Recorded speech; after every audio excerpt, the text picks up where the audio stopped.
What's up, y'all? It's Nifty Q. That's Gifted. Another Rehash Friday, September 29th. It's almost October, my favorite month of the year. I like to celebrate Halloween, Gifted, and I like to celebrate the Web3 space with all of you guys. Thank you for tuning in. Let's get into it, man. Heck yeah, y'all know what it is. I don't have to say it, but I'm going to say it anyway. This is the Daily Rehash. It's the top 10 stories in Web3 from the last 24 hours, and we bring it to you in a tight-knit 10-minute video here. So no time to waste. Let's get into it, Q. What is up first today? Yeah, heavyweight battle to start the Friday. We had Luca Netz and Beanie going after it. Basically, Beanie decided, hey, I'm going to wake up and choose violence. He basically called out all of Pudgy Penguins. He was part of the Wal-Mart FUD saying, listen, like everybody's overhyping this. One of the direct quotes I can pull is saying, I don't agree with the concept of value funnels starting for people that buy a cheap stuffed animal at Walmart, and it's somehow benefiting the upper echelon collectors. Luca then took to X to actually respond, and he completely ratioed Beanie, as we all expected. A lot of really cool stuff. It's a huge thread, so y'all should check it out. It's in the description. Yeah, I just am kind of confused on what Beanie's point is here other than trolling some big moves happening in the space. But yeah, it's an awesome thread. Again, as always, this will be in the description and on our X if you want to follow along. Up next, Zhu, co-founder of 3 Arrows Capital, also associated with all the Terra Luna stuff, just kind of pre-FTX, one of the big collapses from 2022. He was arrested in Singapore. So this is just an update, a follow-up, not a great end to this story for Zhu here.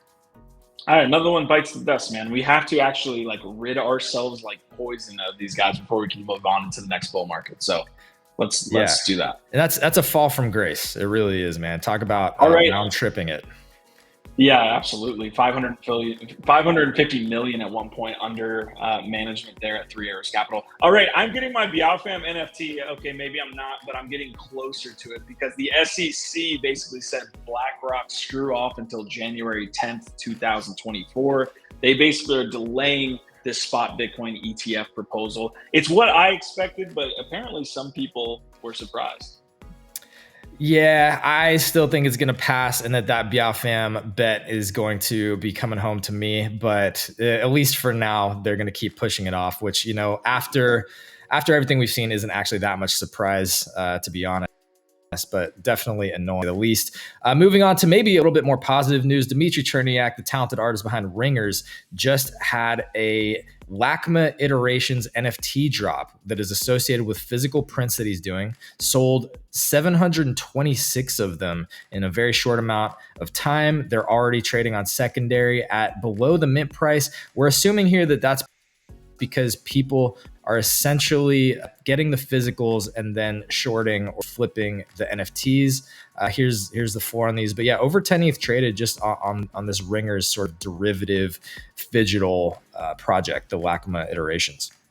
Yeah, that floor is super volatile. I mean, the rehash came out, 30 minutes ago, and it was sitting at 0.4, now sitting at 0.31. So yeah, people are definitely saying, hey, I bought this to get the physical. I'll see what I do with the digital aspect of this. So yeah, Dimitri keeps killing it. All right, PixelVault teasing out some gameplay trailers here. Again, all of the links that we talk about here on the channel are actually in the description below, and you guys can check out the physical gameplay trailer there. But yeah, they have 35 play testers, battles. They're actually moving into obviously bigger amounts of players actually getting in. They mentioned some users from a specific DAO as well as another community that are going to get in and stress test this and give their feedback.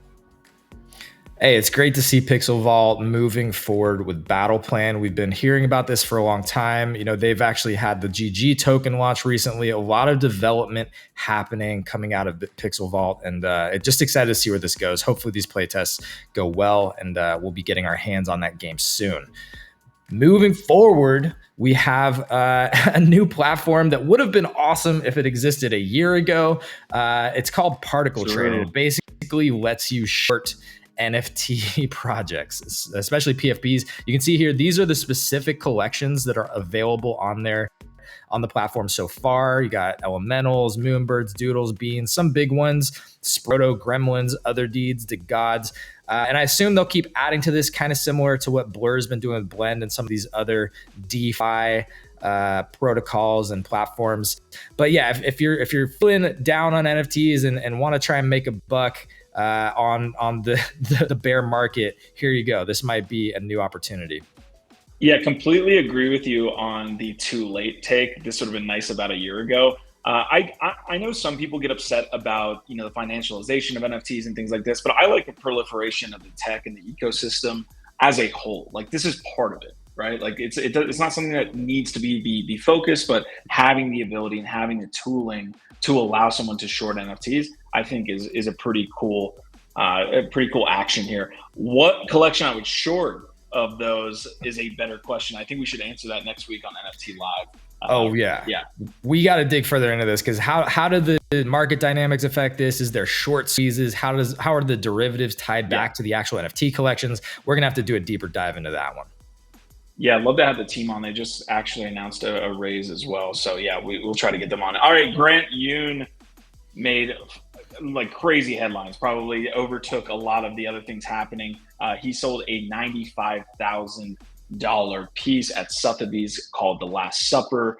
17 Mile was out there in Korea, I believe, and he led a DAO initiative for the acquisition of this piece. But yes, Grant Yoon making it happen. Also, the artist behind a beef broth co. Die with the most likes actually did like a pun or a parody of this photo here, of this art piece. So it was pretty cool to see him get involved. Love it. Another big win for fine art NFTs, even in this market. Moving on, we have Fewocious, FewoWorld. The Fewo finally dropped. He's been working on this for a while. We haven't been covering it too closely, but it does look like more than 17,000 of the Fewos were minted, and the secondary is trading around 0.138 right now. Yeah, it was interesting because the user that was highlighted in the rehash was basically saying, hey, look, the public mint that's happening now is occurring at 0.25, and it's actually being minted. Like, people are not in bunches, but there were people minting at 0.25 when the secondary is sitting at 0.17 or 0.12. So it was kind of weird to see that. Interesting dynamics to end the public mint window. It's always wild when people mint and then immediately start flooring below mint price. Again, maybe it's just people trying to get the rares. But anyway, we'll keep following how it goes. Yeah, IYK app. Hopefully I'm saying that right, because they basically just came out of stealth mode here, announcing that they had a $16 million plus raise led by A16Z. The company essentially is providing easy to use tools to deploy Digi-Physical experiences. So there's NFC chips involved in these things, and it allows creators to actually input these things relatively easy. So you can do Digi-Physical merch. Oh my God, they said Digi-Physical here. I didn't even realize it. Let's go. I can no longer support this. Just my conscience will not allow me, despite how cool this technology might be. Just the fact that they chose Digi-Physical instead of Phygital, I cannot support. But no, it looks like a cool tokenization technology for NFC chips. To NFT different types of items. Looks pretty dope. So we'll be following that as well. Now to the last story. This is a big one. VeeCon, the third, maybe last one. It remains to be seen what happens after the third year. Gary has, of course, only promised 3 of them, but the last, or at least third one, will be in Los Angeles, August 9th to 11th. I am based in LA. Who's going? Let me know in the comments. Hit me up on X. I want to know who's going, because I'm going to do everything that I possibly can to be there. We'll play a quick moment or two of this video to wind us up here on the last rehash of the week. I would eventually get to LA at some point, and that is happening in 2024. VeeCon.co for more details. Thank you for watching. Can't wait to see you next summer. I've innovated at VeeFriends. I like to innovate. So yeah, he's basically saying this is the super conference built for the now at the intersection of business, marketing, innovation, technology, and popular culture. There you go. That's the big update, the last update of the last rehash of the week. Yo, so I will be in Texas for another 48 hours, but we are going to be back on our regularly scheduled content next week. That means NFT Live. We're still going to do the rehashes, but we got the NFT Lives. This is going to be a fantastic update, man. I can't wait to be back. Yeah, I can't wait for you to be back either. But hopefully you get to stop by and say hi to my folks before you leave Texas. And y'all, that's it. We did it. You did it. Congratulations. Another awesome week in Web3. That's the rehash. We will be back next week. Our vibe, our tribe. Beanie, fight me, dude.